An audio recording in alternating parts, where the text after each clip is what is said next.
ఇన్స్టాల ముగ్గేస్తే నీకెంత రీచ్ వచ్చిందా? దా దా దా ఉద్యమంతా టాటూ వేస్తే నాకెంతో క్రేజ్ వచ్చింది.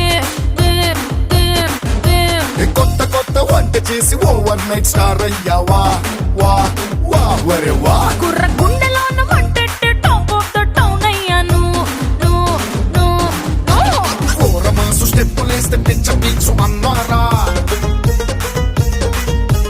ఒళ్ళు విరుచుకుంటే చాలు రచ్చ మ్యాక్స్ అన్నారు. ఏ పద్ధతిగా ఉందన్నాడు మొత్తనుకుని వదిలేశారు. హద్దులు నేరొద్దన్నాగా వద్దన్నా చేసేశారు. ఏం చేసేశారు? Viral viral